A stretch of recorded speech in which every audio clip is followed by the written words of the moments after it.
I can recognize all the people that just did the weight class because you're all sitting up taller than everybody else, just so you know. Other people that were not in the weight class are a little bit slouchy over there. I'll just say that. Because we're all out of breath. That's exactly what I was going to say. All right, so today the title of the talk is Resolution Reboot, but really what it is about, it's not, I know many people did not make resolutions, including myself, but it's really about making the things happen in your life that you want to make happen or things that you're struggling with. So while I'm giving the lecture and we're all talking, I'm hoping this is kind of an interactive lecture. Think about what is something you would like to do but haven't been able to do yet? Is there a closet you've been wanting to clean out? Is there a conversation you've been wanting to have with somebody? Is there a lifestyle change, a diet change you want to make, an exercise change? Is there something with the way that you're thinking that you want to change? So, personalize this, really make this for you. This lecture is for you. So think of something. Everybody just take a few seconds to ruminate on that a little bit. So just to give you some examples, types of things you may want to have happen. So there may be a single action that you'd like to take, a phone call you want to make to apologize to somebody, or a single phone call you want to make to tell somebody that you care about them and you just haven't been putting it off, you haven't done it. You may want to stop a harmful behavior or habit. Maybe you want to stop, having to eat a sweet. I'm just speaking for, I personally don't have experience with this, but I've heard that there are people that after they finish a meal, they want something sweet to eat. Have you guys heard of that? Yes. Yeah. So that may be a habit that's just gotten a little out of control for you and you want to stop doing that, or so, any kind of harmful behavior. You may want to start a new helpful behavior. How do I get rid of that Lori Herman thing? Tech person. You may want to change an unhelpful pattern that you have. So, for example, eating every time you get in the car to do a long drive, you think, oh, I have to have snacks with me. It's kind of just a pattern that I associate with. Or when you're watching television at night, you've gotten into this pattern of having something that you're eating or putting in your mouth. Scrolling on your phone when you get bored. Okay, well, that's good. That's up to the top. You may want to change, this is kind of a big one because this affects everything. Change unhelpful or negative thinking. Judgmental thinking. That's one thing that I'm working on, trying to have less judgment about things. So when I'm driving and somebody cuts me off and I think, oh, that's a terrible person, and I start getting angry, I'm trying to think, well, they may be in a rush. Maybe an older adult like myself that just didn't see me. I try to, give people the benefit of the doubt and change my thinking, because if I get into that pattern of anger and imagining that this person personally did this to me, you get in this whole negative thing. You walk around carrying that all day long. You may want to change any self-critical thoughts you're having about yourself, or changing any ruminating or worrying thoughts that are getting you nowhere. You're just kind of worrying about something when you're thinking about it all day long. So these are just some examples to get you thinking about what you might want to change or work on.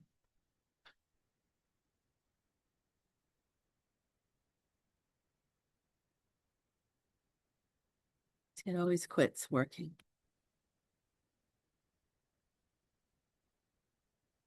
It's just moving Lori Herman off the thing, but it's not moving the slides forward. Oh. So I wanted to start, I thought this would be kind of fun. Let's start by everybody looking back. When in the past, think about yourselves, have you been successful at making a change or in doing something that was hard for you, or starting something new? Think for a minute.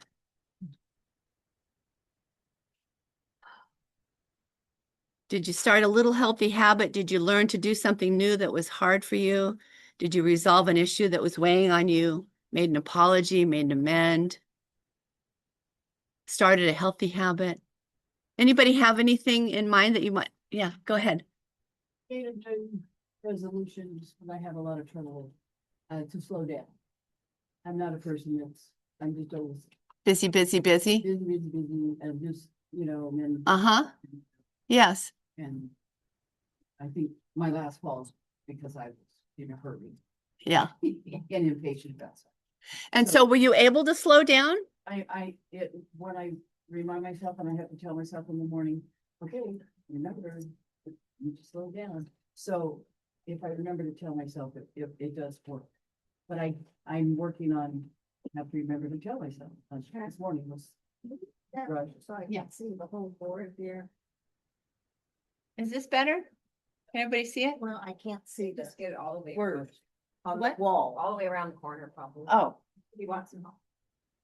you guys just want me to take this down the hallway so we don't have to. I'm talking about this resolution. Yeah. This good? For me. I know you at Get home rid of can't her. see this, but you at Get home. a little towards there and I'll get the camera Toward this way? towards me. Oh, excellent, tech man. But then, can you guys I see? can see all of it. Can you Yeah, see you this? can even move it over if you want. That good? Okay, so I'm gonna write down some things that you did that helped you be able to make that change, right? So the one thing was to remind you, figured out a way to remind yourself. Yeah. Because that's a big one. You want to do something, but you have a whole plan and then your life takes over, you forget to do it, right? Even a small little thing, Yeah. like you plan that you're gonna drink water every morning when you get up and when you brush your teeth. And then you brush your teeth and you're off and you don't remember it for like 3 days until somebody has a water bottle and you remember. So if you're trying to do a new behavior, you want to find a way to remind yourself because you're not in the pattern of doing it. Your brain doesn't have a pattern for that. So your brain is going to go to your old patterns until you teach it that you're going to do this new pattern. So that's a big one. Anything else that you did when you were doing the new behavior and you were successful at it? Well, I'm successful at it, of course, when I remind myself, Yes. and I have to make myself stop during the day and I'll be doing a lot of work or whatever at home project. And then I say, okay, it's been 4 hours. Okay, you need to stop. Uh-huh. You need to stop. Okay, move away from this and rest. Just take a 20-minute So break. she's got something in her, she's got a little mantra in her mind that when she's doing something, she doesn't just automatically slow down. She's got something in her mind and she says it to you, say it to yourself, right? You say Yeah. to yourself, I need to stop. Sounded like Because I that's start what you feeling said. tired too, or whatever it is, and then it's like, oh. why Then do you say it. Oh, you feel this, you feel this way because you don't know how to take a break. You don't want to stop, slow down. No, So you say something to yourself. You kind of Yes. have a mantra. yeah, And that's important when you're trying to make a change. It reinforces it, starts that little pathway in your brain going that you're doing this thing. Anybody else have something, a change they've made and share, if you want to share it and then tell me what you did, some of the things you did. Yeah, go ahead. Well, January, I decided that I would rearrange my calendar and come here twice a week in person. Because I was doing Zoom, but then things get in the way. Yeah. Right, appointments, people at the door, whatever, phone calls. So, that's what I've done. I changed and I don't make appointments on Tuesdays and Thursdays, So, So one of the things that you're doing is reducing some of the obstacles that get in the way, that make it hard for you to do the new behavior, right? So you're making it a little easier for you to do that Mhm. behavior. So I'm just gonna put overcoming obstacles.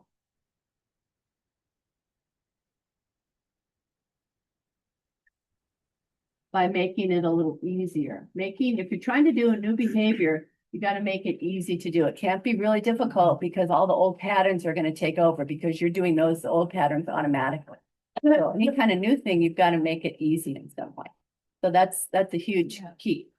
For me, I think I have to just make a priority, this is important, but this is more important. So I'm doing a lot of changing because my energy level has really dropped off lately. And I don't want to I don't want to give up. So it's all different. But I have to now try to change things to make getting back to my baseline a priority. And you want it to be a priority, it sounds like. And why is it of value to you to get back to your baseline? Well, because I'm not happy with the way I feel. Mhm. I'm not happy with the quality of life that seems to have dropped. Yes. And I need to, I don't want to over push myself and go the other way, but I need to work on it. So this is probably the biggest one. We don't do something unless for very long, unless it's of value to us. So even if our doctor tells us, I want you to take this pill, we might do it for a little bit and then we might say, notice that our stomach is hurting or we're getting an ache and pain here. And we say, oh, it's probably that pill that that doctor told me to take. And I don't think it was helping me anyway. And we quit taking it, right? Because it's not of value. But if the doctor would have said to you, this pill actually can improve your heart muscle and make it pump stronger. And people can have an improvement in their heart muscle if you take this pill. Well, what happens to the value of that pill? Goes way up. So we don't do a new behavior, especially because it's hard to change and do new behavior unless it's of value to us. So if our doctor tells us they want us to do something and we see that we're not doing it, we probably need to collect some more information on why that behavior would be of value to us. Otherwise, it's just going to kind of float off and other things are going to take a priority. So thank you for bringing that up, Judy. It's kind of an important one. And taking some time, and we're going to talk about this, taking some time to figure out your why. And your why usually has to do with whether it's of value to you and why it's of value to you. And keeping that front and center. And you might want to even make a Post-it note that you put on your bathroom mirror that you see every day, just to remind you, this is of value to me, so that you can start making that pathway in your brain stronger. Anybody else think of something that they've changed or done? Yes. I realized that I was going to vent. I was trying to, change that habit because it was affecting things in my life. So I now have a schedule, and I think that scheduling and doing it at the same time every day. Right. Doing the habit, then I don't have to think about it. I just look at the clock, and it's like, okay, it's time to do that. Yeah. The clock time. Yes. So So she's really linking it to a time. She's making a link. And it's also can be called stacking. Something that we're already doing, we're already looking at our phones, and then she's attaching going to bed at a certain time with that. So that's a good one. And if you forget to look at your phone, what could you do to make it easier to remember? that's fine. A timer, set an alarm on your phone. It's important to do because life takes over. We do our old habits. Okay. So you're kind of making an association. And also you gave yourself some structure, which was important to you.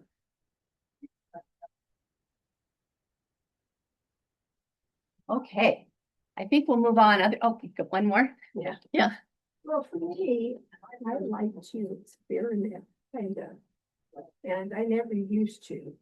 But now, when there's something that I've never done before, I want to get in and try it. Yeah.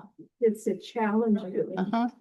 So as an example, today when I get home, I have a dryer that is not drying fully. So I had went to Surrey and tried to find out what was causing the problem. So the ducking gets clogged. You have the one in the front that you clean out yourself, but I never think about Yeah. the ducking at all, really. I don't either. Yeah, so instead the ducking. So I've made a decision. I'm going home today and I'm going to clean out the ducking. Today. Yep. And I can see that you're visualizing that. You've got the whole plan. Yeah, it's wonderful. And a sense of determination.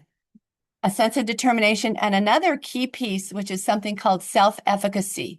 We have a belief that we're capable of doing the change. If we don't have the belief that we're capable of doing whatever it is we want to do, then we need to probably get some support, some help. You called Siri, which was huge. Yeah. You could Google Siri or, a friend, something like that. So self-efficacy, you have huge self-efficacy for this, which is really important. Yeah. Sorry, my handwriting is really fast, but Okay, thank you, guys. Look at all the wisdom you have. Yes. Yeah. You just said that publicly, so. Yeah. So Hmm. You told your friend. Yeah. I think you can't, maybe I'm just a person being outside, but if I say it, it's gonna be more likely to happen. Yes. So on Thursday, I'll ask her if she did. Yeah. Learn how you did. Well, I'll have to call. I need somebody. And that falls under the big umbrella of getting support. Yeah.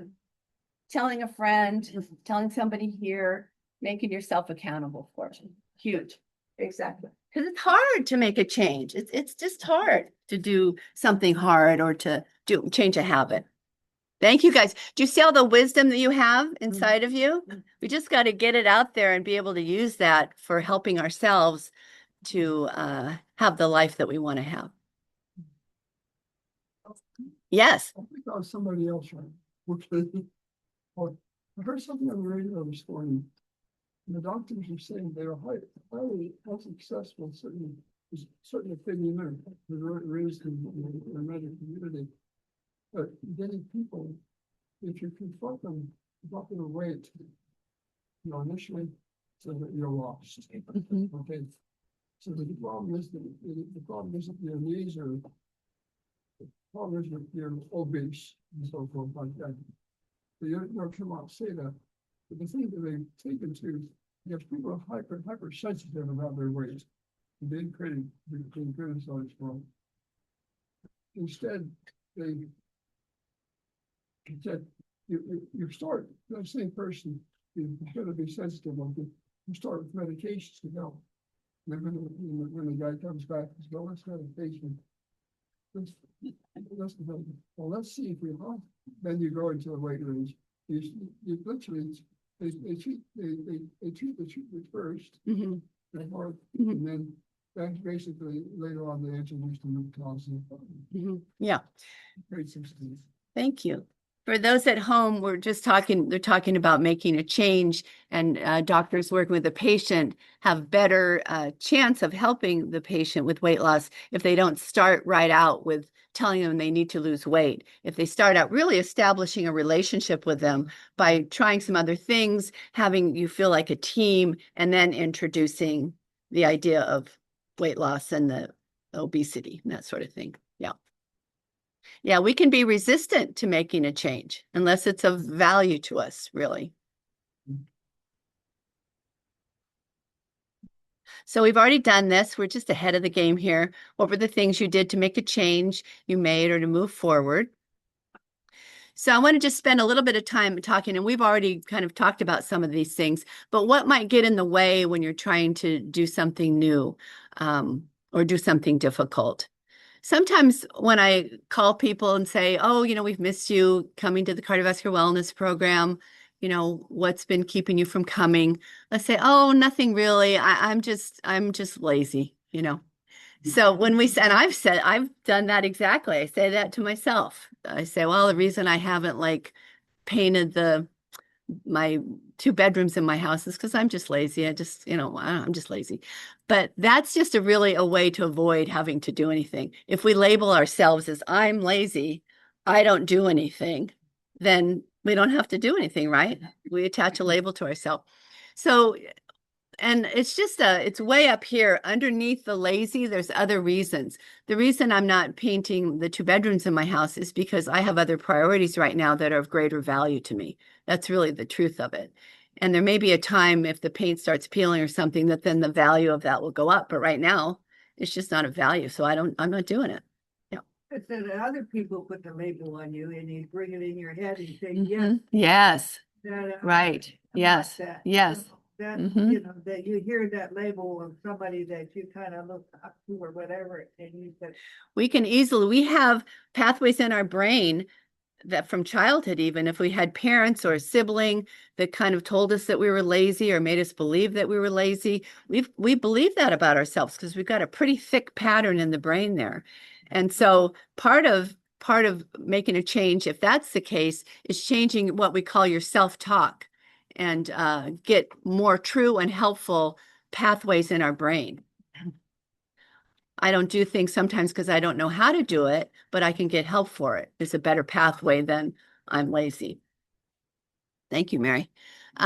So take some time to figure out why you truly aren't doing the things you say you want to do. So if there's something that you kind of said you wanted to do or you want to do currently and you're not doing it, maybe it really isn't of value to you right now, as I just said.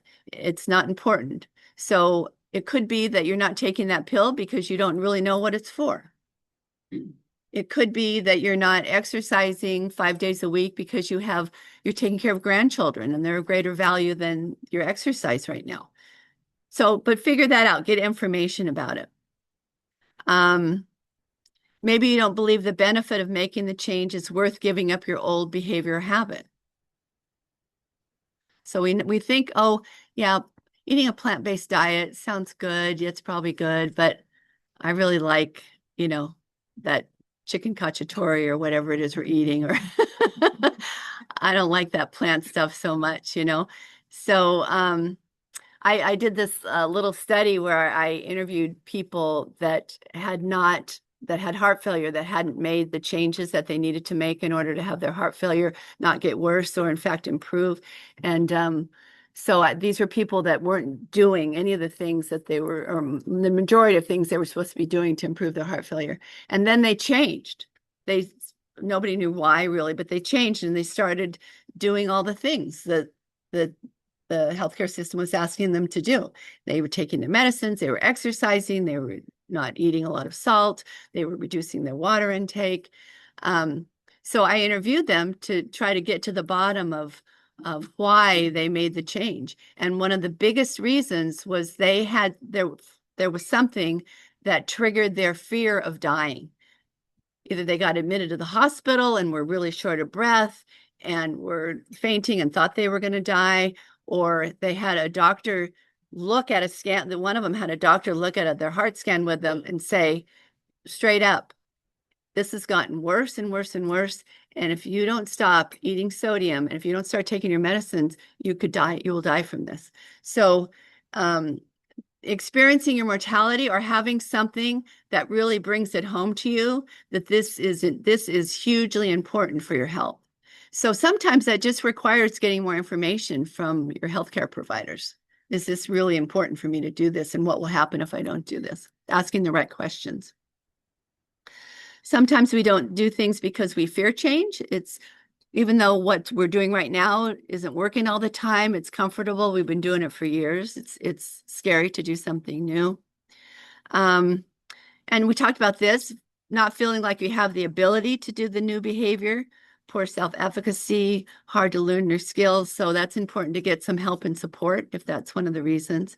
And depression is a big one. Sometimes we don't do things because we have even mild depression. When we have mild depression, we tend to not think we can do things. We've got some ruminating thoughts in our head that are telling us we're not capable of doing things. We might isolate ourselves so we don't get any feedback or information from other people. So depression is a big one that can keep us from doing the things that we want to do to stay healthy or to be happy. Lack of resources. May not have transportation to come here. Some people don't come to this program because they don't have transportation. May have physical limitations. May have injured your leg and think, oh, I can't come right now because I injured my leg. And then sometimes there's just too many things happening at once. We have, we lose our car keys. We have somebody who's ill that we have to take care of. We have an illness ourselves. Things just pile up. And when things are really piled high, that is the hardest time to try to make some sort of change. So if that's the case, the very first step is getting some support and help to kind of overcome some of these things that are piling up for you.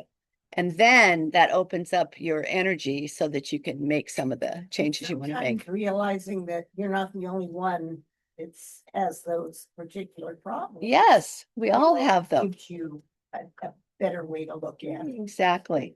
We don't feel so alone. Yeah, feeling alone and isolating ourselves is not helpful because we just are stuck there with our own thoughts, ruminating. Things that help us to change our behavior. We've talked about all these already because you guys are so wise. Getting information so that you're inspired. So that it's of value to you. I can't tell you how many people came to me after Dr. Bucapatnam's talk on a healthy brain and said to me, could you check and see if I'm on a blood pressure medicine? Because Dr. Bucapatnam said that having your blood pressure under good control significantly reduces your chance of getting dementia. I had probably 3 or 4, maybe 5 people come and ask me about that. Is that really true? Could you check? And could you check my blood pressure now? So it made it, Dr. Bucapatnam's lecture made it of value to people because she talked about how it can affect your chances of getting dementia. So the other thing that can help us change our behavior that we talked about, telling someone, as Diane talked about, just telling someone and getting help, or telling someone and saying, I want some accountability. I want to do this today. I want to attempt to fix my dryer today. And I know you're going to fix it because you're going to look at those vents that you know about now. And I'm going to do it today. Could you call me tonight and ask me if I've done it? Call me. Yeah, I'll call you tonight. I'm calling you tonight. We're all calling you tonight.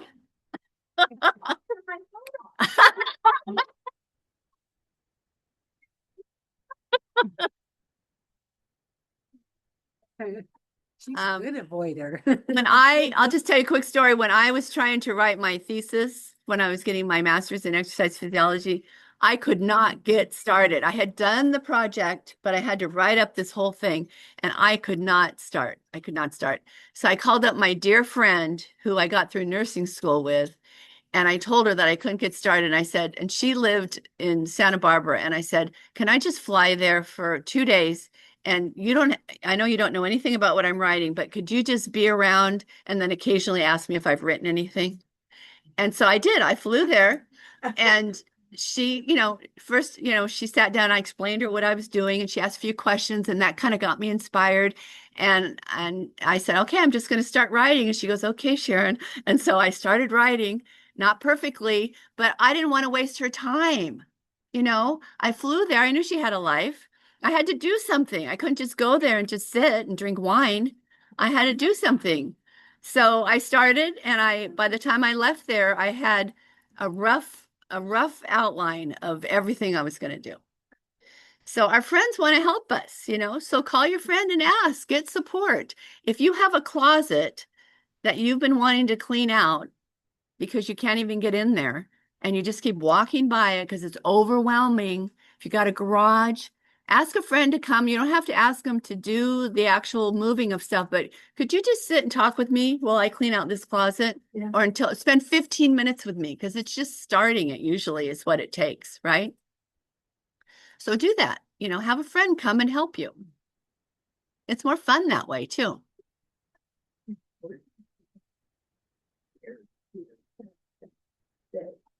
Consider my best friend.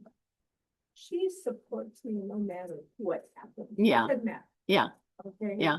And she's honest with me, meaning that if I say something to her and she disagrees, she tells me. Yeah. Whether I like it or not, it doesn't matter. Yeah. And when you accomplish something that you've never done before, it makes you feel so, I don't know, it's unbelievable. Yeah. How you can really do something like that. It gives you confidence, right? Yes. And then what happens is you feel one small behavior chain leads to another one, because now you feel confident about yourself and you think, oh, I did that. I could do this. And then I could do this. It's a ripple effect in our lives. Mhm. Now if I can manage to figure out how to do Tai Chi, that'll be the top for sure. You will. You'll figure it out. Okay, so we could talk about all these things all day. It's so fun to hear everybody, thank you guys for giving feedback and making this such a learning experience for me and for everyone. So make the new thing easy to do. So if you want to go for a walk every morning when you get up, put your shoes out Put out whatever it is you need to go to a walk and have it right there so that you put them on. And once you have them on, then you're kind of committed to your walk. If you want to drink a glass of water every day when you're here at the gym, fill up your water thing, put it in your car the night before so that it's there and you have your water. Because it's hard to remember to do in behavior, so you got to make it easy. It's not just going to happen magically. You got to plan for it. Make it hard to do your old behavior. If you're used to eating chips every night when you watch television, do not have chips in your house. Have something else that's kind of oral that you can put in your mouth. Cut off your hand. Yeah. Somebody said cut off your hand. Take That- it off. I could still do it. I think I could still get those chips. So fun to be you. So start with a small step today. That's the thing. If you've got something in your mind right now that you're wanting to do, you don't have to necessarily do the whole thing. You don't have to clean out that whole closet, but make one small step. Could be decide what friend you're going to call to come and sit with you. Or it could be that you're just going to open the door today so that you see it every time you walk by it. So think all for yourself. Think of one small thing you're going to do today that's going to send you in the direction of doing the behavior change that you want to do. Have a mantra for when a negative thought appears, because a negative thought is going to appear. Because our brain gets worried when we're trying to do a thing, and it tries to protect us, and it's used to us doing the old pattern. So there's going to be a negative thought that our brain is going to send there. Oh, you better not do that today because it's just too much for you. You better not call a friend because they're going to get mad if you ask them to help you. All these negative things that aren't necessarily true. So be ready for those negative thoughts and be ready with a true and helpful thought to put in its replacement. A true and helpful thought. Have a substitute to take the place of a negative behavior. Remind yourself frequently of the why you want to do it. You may want to make a Post-it note and put that on your mirror when you're brushing your teeth. So you remember, I want to do this behavior because I want to feel better and have more energy. I want to be able to play with my grandchildren. What is your why? This is a huge one. When you do even a little bit in the direction of your new behavior, your habit that you're trying to do, notice the positives that you receive when you do the new behavior and stop the old behavior. So when I teach the weight class, I always remind everybody at the end of the class, how do you feel right now? Are you standing up taller? Do you feel less wobbly? And everybody always says, yes, yes. But if we don't notice that, we won't keep coming back to the weight class.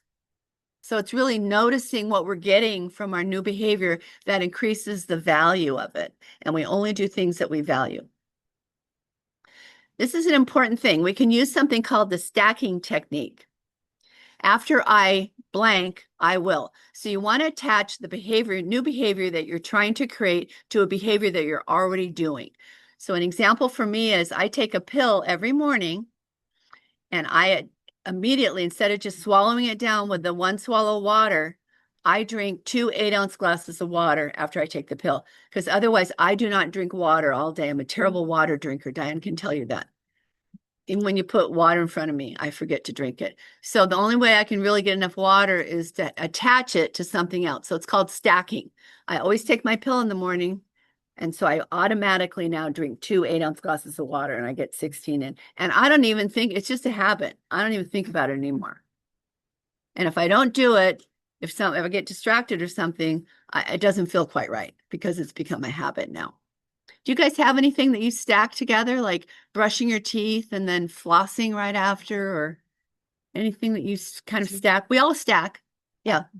Well, I always have a fear of not closing my garage door, Mm-hmm. and driving off and I think, did I close it? Yeah. So what I do is I pull out of the driveway and I pull the visor down and put my seatbelt on and do this thing, do it all in seat. Yes. It's all. And then I look, Yes. but it saves me so much Yes. stress. because I hate the fact that I might be down the street and not remember. And I don't have all those gadgets to go. check Right. it. That's So a I great need a example. little sequence. Yes. And now she's got a pathway in her brain for that. That's why she does it now. At first, you probably had to remind yourself to do it. And then it becomes just this pattern that you do. Right. Yeah, that's a great example. So if you're trying to do behaviors, stack it with something that you're already doing.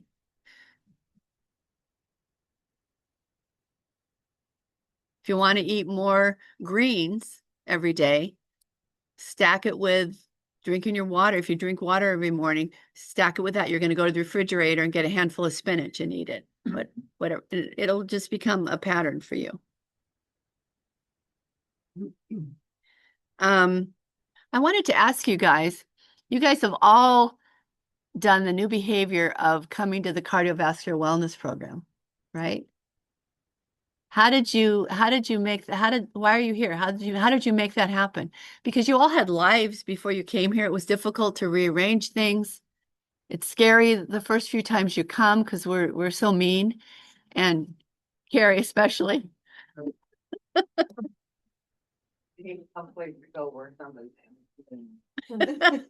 So how did you all get here?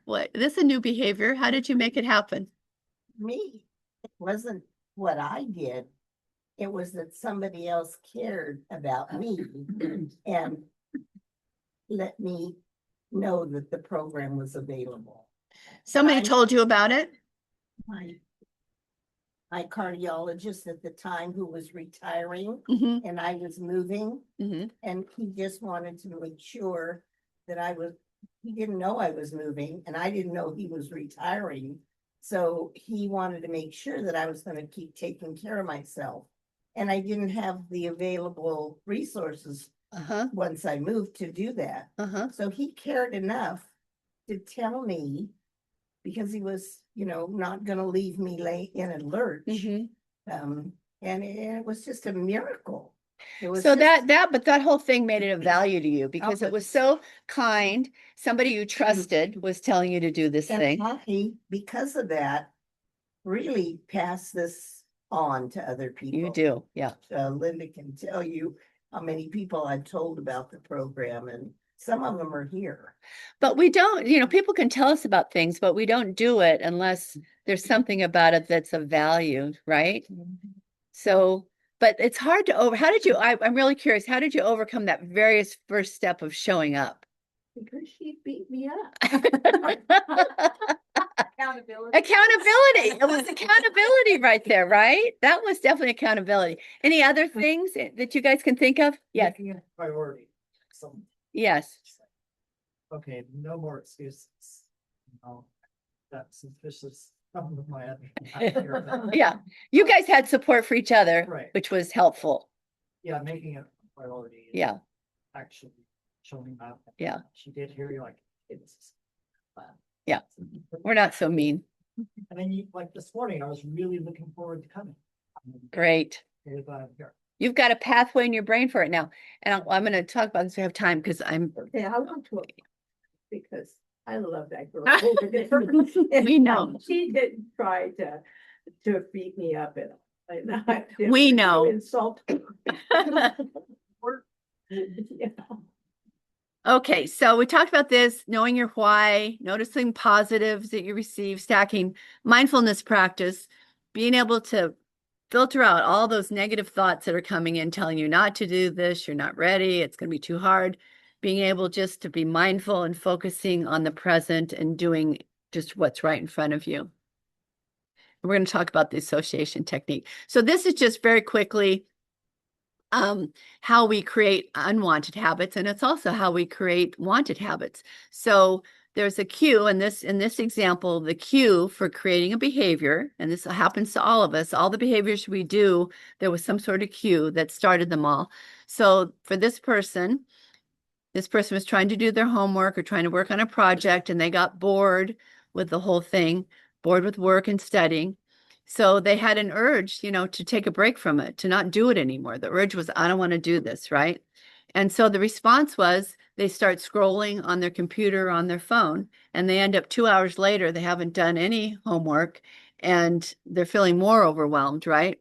But the initial reward, right, when they did that behavior, when they started scrolling, is that they felt pleasure. They had a nice distraction. Same thing when we're eating chips, when we're watching television. Right away, we feel pleasure. And what happens is we all get a little dopamine release, which is the feel good chemical in our brain. That's why we do a behavior many times, is because we get a little bit of a dopamine release from doing the behavior. So it works short term. Dopamine is short term. It's a short term response, but it keeps us coming back to that behavior. And if we come back to that behavior even a few times, we're already creating a pathway in our brain for it. So what we can do, associating how we create good habits, say we want to change that. We don't want to be scrolling. When I was working on this talk last night, there were points when I didn't get bored with it, but I just got tired of doing it. There was pieces that weren't coming together for the talk, got maybe a little overwhelmed with it. And I wanted to, just start scrolling, but I know that 2 hours later, my talk won't be done and I'll be more overwhelmed, right? So you can change your behavior. Instead of scrolling, you get the cue where you're bored or you're overwhelmed with the project. You get the urge to have a break and get some pleasure instead of this anxious feeling that you're having. And so instead of scrolling, you can do something different. You can do what I did last night. I got up and I got, a cup of tea. I got this peppermint. I always have these peppermints in my pocket because they really help me for other reasons too. But I got a peppermint and I sat down again. I took a little 5-minute break and then I came back. And then when I had that peppermint and the tea, I got not as much dopamine as if I would have done something else, like initially, scrolled and read about something on the internet that made me laugh. But I got a little dopamine surge. And if I do that 4, 5, 6 times, instead of scrolling, if I get up and get tea when I'm working on a project presentation, that's going to be my new habit. It's going to be what I'm going to want to go to, what I'm going to be used to going to. My brain is going to say, it's safe to go do that. You get a little bit of dopamine. Yeah, do that. Our brain is trying to protect us and keep us living. Keep mentioning dopamine. Dopamine is important in habit formation. We're wired to avoid pain and survive. So our brain is going to try to keep us away from painful things. It's going to try to keep us away from things that make us anxious, like trying to create a new habit, right? It wants us to feel pleasure and avoid things that it sees as harmful. Your nervous system is always monitoring for actions that keep us safe and avoid pain. So our brain may think, oh, this old pathway has worked before. It's made us feel good short term. Let's keep doing that pathway. Let's keep eating chocolate chip cookies when we're working on a project. That's brought us pleasure in the past. It's kind of worked for us. Let's keep doing that. We get a release of dopamine, which is the positive reward for making a connection between a cue and urge and taking action that relieves that urge. So we feel anxious when we're working on something. We go and we start scrolling. That relieves that anxiety. And so our brain thinks, oh, that worked. I'm going to keep doing that. It gives us an intense feeling of reward. It helps us learn, focus, and affects our mood. So we can use that dopamine to create new habits, though. Other things to keep in mind when you're trying to make a behavior change. It's not going to be easy. You're going to be uncomfortable with it for a while until we get into the habit of doing it. Your brain believes you're putting yourself in danger when you break out of old patterns. Every time you do a new behavior, you are training your brain and making those new pathways stronger. So that's a mantra that I have if I'm trying to do a new pattern has to do with not doing emotional eating. I'll say, oh, my brain's telling me to go, eat those cookies because I'm a little anxious right now. But this is my opportunity to make that new pathway that I'm trying to create stronger. It's kind of fun, if you can get that mantra in your head. This is my opportunity to create a new pathway and make it stronger. Be happy you're having urges telling you to do your old unhealthy habit, because that just gives you an opportunity to practice not acting on them and an opportunity to build a new pathway for your better new habit.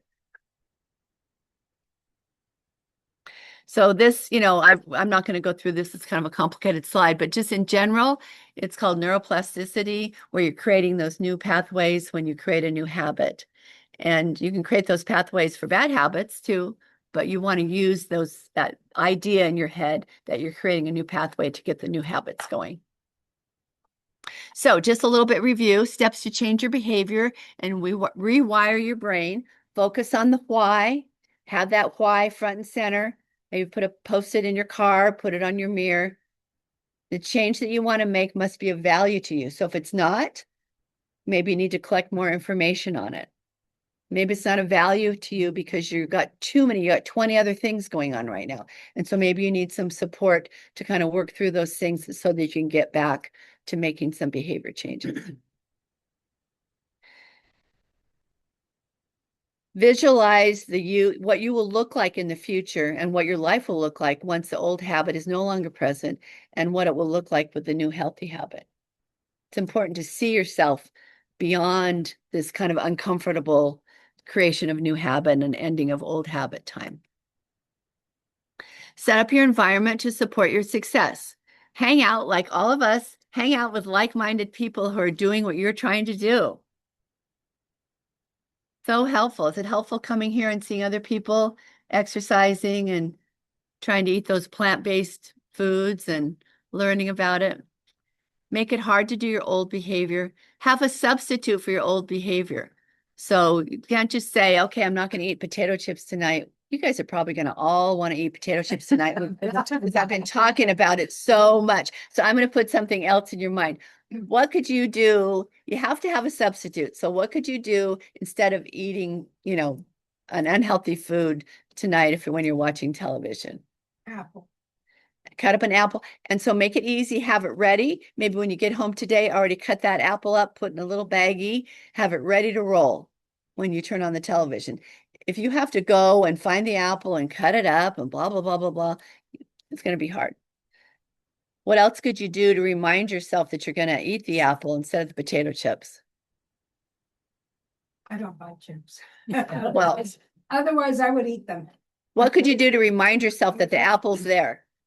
I mean, if you have healthy food in the refrigerator, then that's what you're gonna go to. If you don't have donuts or cookies or, Right. you know. So making it easy. Maybe you could put a little Post-it note on your television that said apple or whatever to remind you, because we are on that old path, but we're going to sit down, we're going to forget that we were going to do this new thing. So you got to have reminders when you first start doing something new. How bad is peanuts and warm milk? It depends but they're both fine for you, but it depends on how much. If how many peanuts are you eating? So I put them in a little bowl. Yeah, 2 ounces of peanuts. Good. Unsalted. Unsalted.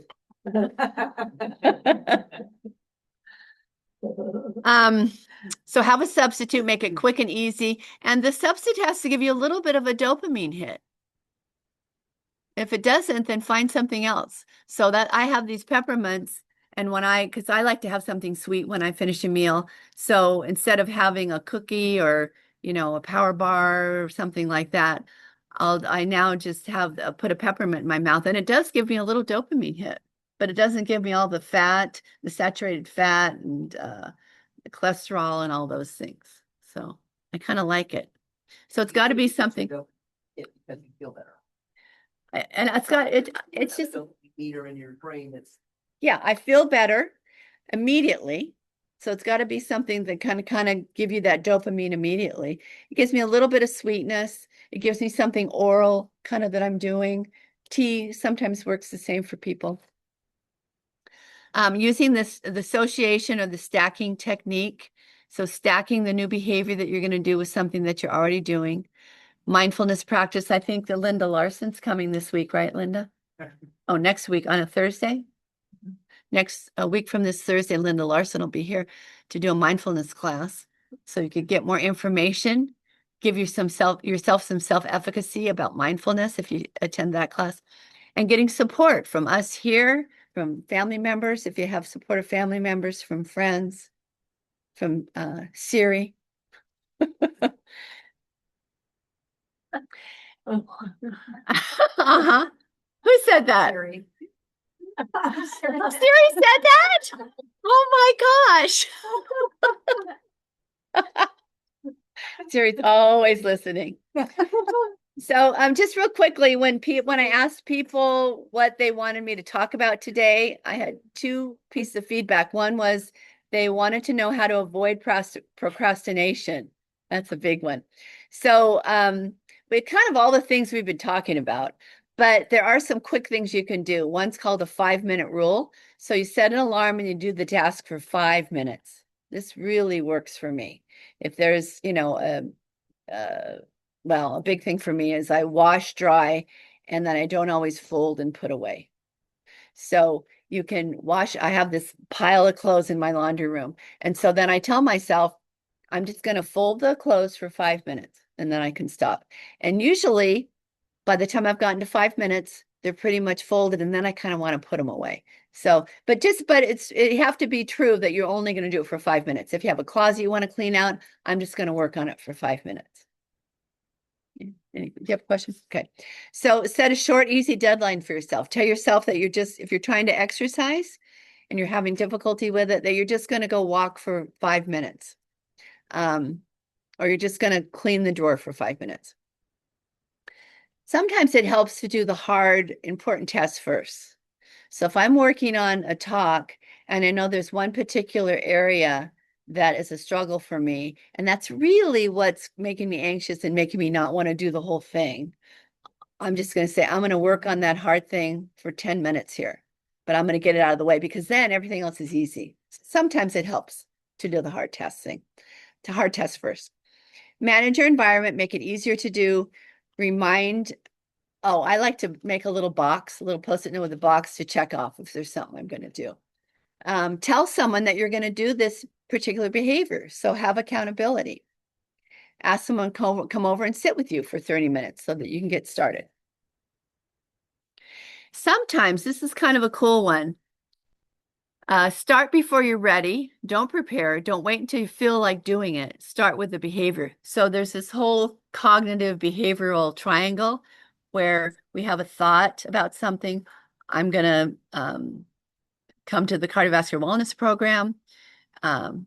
Then we do the behavior, we come to the cardiovascular wellness program, and then we feel good. We feel stronger, we feel happier. So then we think, oh, the next day, I'm going to go to the cardiovascular wellness program. We do the behavior, we get the wonderful thoughts. So that keeps us going.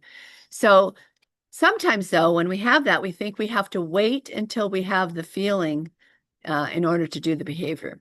But if it's something you've been struggling with and procrastinating with, you can just have the thought, oh, I really want to clean out that closet. Then you just do the behavior. You just do it without like waiting to have the feeling. You don't wait until you feel like cleaning out the closet. You just start the behavior. And once you start the behavior, that changes your feeling. You feel, oh, I am capable of doing that. And that changes your thought to, I'm going to do this. And so you get on that. So you can intervene on this triangle in any place. Change your thoughts, change your behavior, change how you're feeling about something. Taking an action will destroy your procrastination. Even a little action, tiny little action. Once you've taken an action, you're no longer procrastinating. And this is a big one for me. Avoid doing things perfectly. Just make it exist first. You can make it good later. That's what I did when I was trying to start writing my thesis. I just started scribbling something down on the paper. It was not good at all. So don't try to make it perfect. I have a question. Yeah. I can think I need to clean the closet, and I'll go through cleaning the closet. And then I think that, oh, got a sink full of dishes, I need to go do those. And then I go to that, and then I think, there's just so many things. Yeah.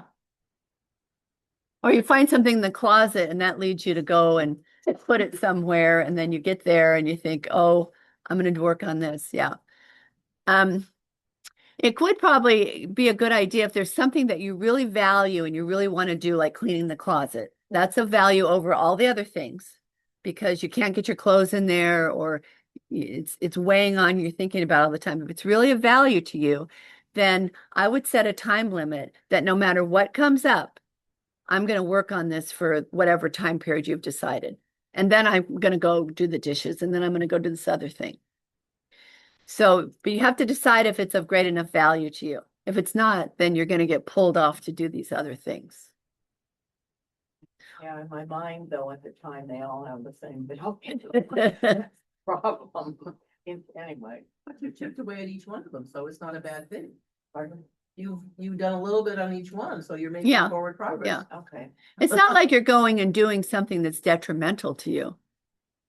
so, They're all good habits that you're doing. And maybe some people like to do cleaning and organizing that way. They like to just do a little of this, a little this, a little this. I mean, that's okay. You're okay. You also wanted to know how to get motivated. That was the second thing people wanted to know. We've talked about that. Sometimes things that sap our motivation is we're fearful that we're going to fail doing it, or that we don't know how to do it, and that we're not good enough to do it. So that can sap our motivation. We're talking about how to work around that. And that involves negative thinking. We have a negative outlook on it. It drains our energy. We might feel overwhelmed. We have too much going on in our life. We don't know our why. If you don't know your why of why you're going to do it, it's unlikely it's going to be of value to you. So we have a lack of goal clarity. Does this, what we want to do, align with our values and our desires right now? And perfection hinders our motivation. So how to get motivated? We fight back. We start small, take tiny steps to build momentum. As we talked about, one small success leads to another success, leads to another success, because it gives us confidence. It makes us feel like we're capable. So I encourage you today to take one small step toward doing something that you have in your mind that you're wanting to do. It could be even making a Post-it. When you go home, I make a Post-it note that reminds me to do such and such. That's all I'm going to do today. Or I'm going to make a Post-it note as soon as I've got Post-it notes on my desk.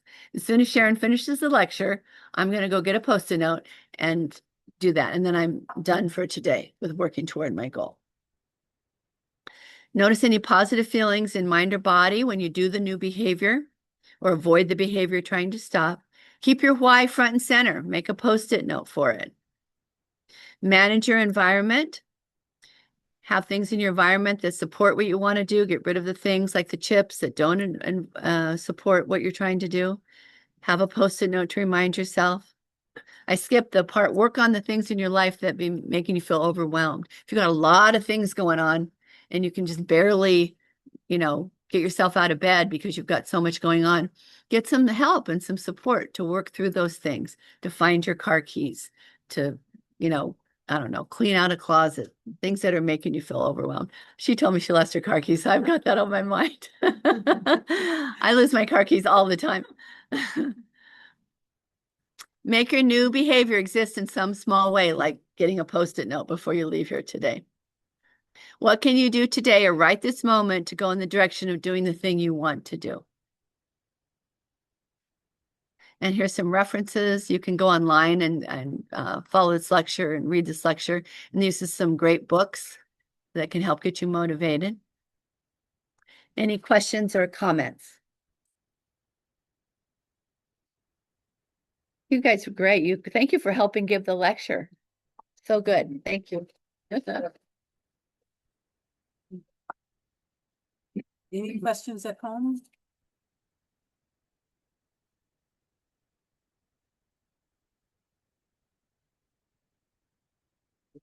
Okay.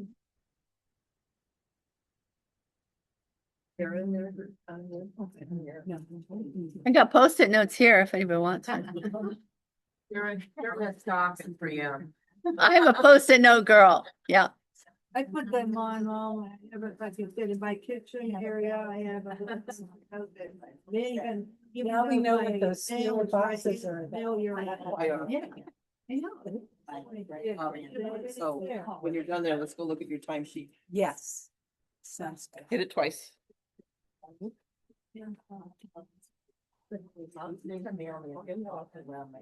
Thanks so much again. Bye, Paul. We got a meeting with the chair. Bye, Sue.